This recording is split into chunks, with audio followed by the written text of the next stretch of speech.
Good morning, David Atkins, target individual.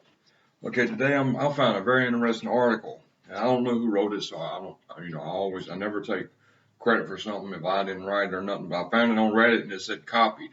However, I've heard Brian too talk about this too. But anyway, I'm going to start out with a bio. It's called the hyper game theory, and it's very interesting stuff. And I advise you to stay tuned because it's pretty good stuff. And I'm going to stop and add some input halfway through it because there's some stuff I want to clarify. So, anyway, this verse for today is very simple. Now, faith is a confidence in what we hope for, an assurance about what we do not see. This is what the ancients were commended for. And faith, and this is from, you can fast forward to the meat of the subject if you don't want to hear this, but anyway, you're not a believer or something. Anyway, faith is a confidence of what we hope for, evidence of things I've seen. So anyway, that's Hebrews 11:1. And all I have advice on that is don't never go by your feelings. Go by what you know in the Word of God. Apply what you know. Don't go by feelings. Go by faith. Hope that helps. Anyway, getting into the information. And by the way, I hope everybody's all right. I was hit pretty bad earlier. My shirt's still wet from the towel, but I'm dealing with it. And I'll never give up. And I hope y'all don't either. Hypergame theory is a deadly game of eugenics based on the mathematical model known as the non-cooperative gaming theorem, using two things, deception and manipulation. Hypergame theory is just a moniker to describe that model. By deadly, I mean they need to walk you to your death, physical death, social death, and psychological death. There are only two ways to defeat their hypergame theory. Refuse to play the game to begin with and ignore them. Emphasis added from me. Ignore them. Yes. However, if you need to take pictures to put them in your evidence or write down tag numbers, I advise you to do that. And if you need to defend yourself, do it, But, what he's saying, or whoever wrote this is saying, they're just, a lot of this is street theater to try to make you go crazy. However, people do get attacked, people do get kidnapped, and people, stuff happens. So you, at the same time, you need to, it's self-explanatory, I hope. But anyway, don't play the game. When you can tell they're just street theater, just ignore them. All right. Play the opposing party in a position where they can no longer better their own position against you. That was the Nash Equilibrium. I don't know if you know about John Nash. If you watch It's a Beautiful Mind, it was a true story, and he came up with the Nash Equilibrium. Since you are dealing with conscious supercomputer program with hypergame theory algorithms, and because the CIA and DIA have teams far more resources, time, money, manpower, etc., than you do, there is really no possibility to use the Nash Equilibrium, meaning you cannot, for the most part, place the government in a position where it can no longer better its position against you. So the only way for target individuals to defeat the hypergame theory tactics they use against you daily is to refuse to play the game. Begin with, ignore them. Don't respond at all, either positively or negatively. Totally ignore them. Do not exhibit any response. In order for trauma, bias, and mind control to work, they must force you to continually respond to their street theater, situational scenarios, and conversational scenarios, meaning they must constantly employ specific tailored script sets against you, such as a group of people taking pictures of each other, arguing with each other. These abnormal and aberrational scenarios are crucial to force you into a set of responses to determine coherent patterns of thought. Do not try and constantly adjust and counter the chaos they engineer. Just ignore them. Get up from your desk, walk away from the computer, office, etc. Come back later, much later, after the conversation, situation, chaos, drama, etc. They just used to get you been pushed out of your short-term active memory. Do and think something else immediately to push the chaos and drama from your active memory and thought process. The hypergame theory model of deception and manipulation employed against mind control victims is endless because there's always a higher optimum to choose from.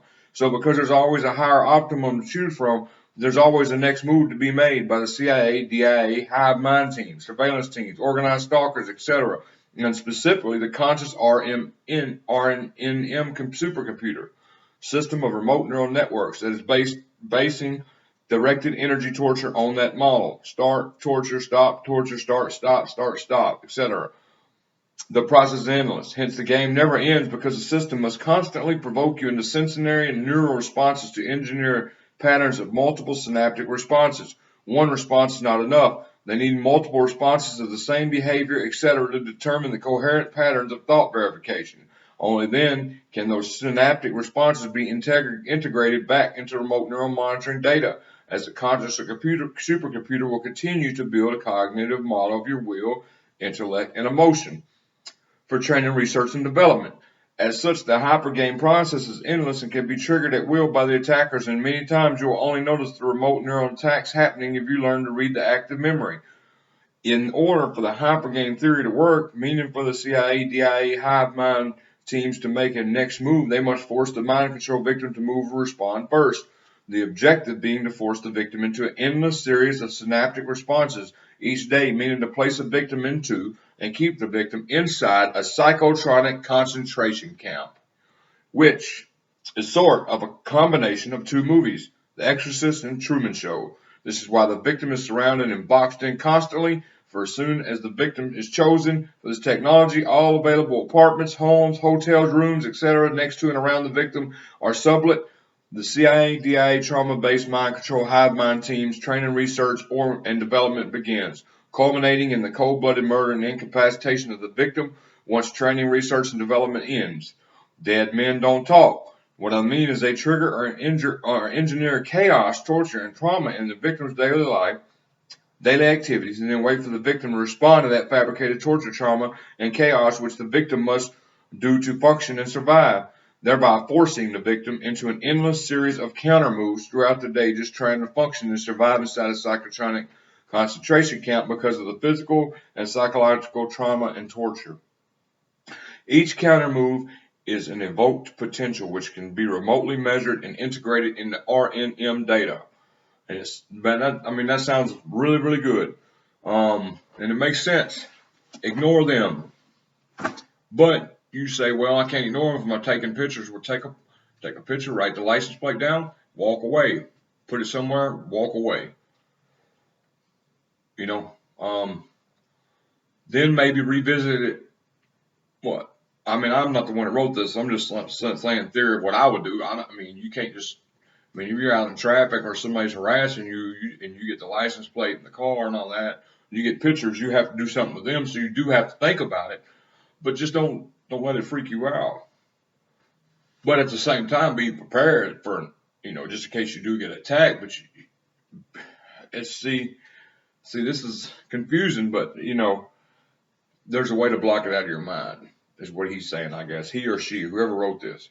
And it makes sense. But if you are a seasoned target, and even if you're a rookie target, sometimes you got discernment to know when somebody's just playing with you or when an attack's going to happen. The spirit will tell you that if you follow your spirit, if you're a Christian, and your gut will tell you that if you don't follow. Your gut will always tell you. So, but at first, when you're first going through this, like when they started gang stalking me, like they were hovering me, I'm swarming me. I'm talking about every car, everybody in the city, every store had been notified, and that's how it is everywhere I go. I'm a high priority target. So, everywhere I go, I'm automatically told lies about and everything. So, anyway, I guess it just depends on people's situation. But I guess the main lesson in this is, man, when you go out in the public and you're getting swarmed, followed, just ignore it. Act like it don't bother you. Do not. Tupac said it well. He said, keep your head up. Don't let them see you suffer. Don't never let nobody see you suffer, because they know it's working and they get off on that. So I guess the hypergame theory does have its value, but it's easier said than done. So anyway, you can come up with your own assumption on that.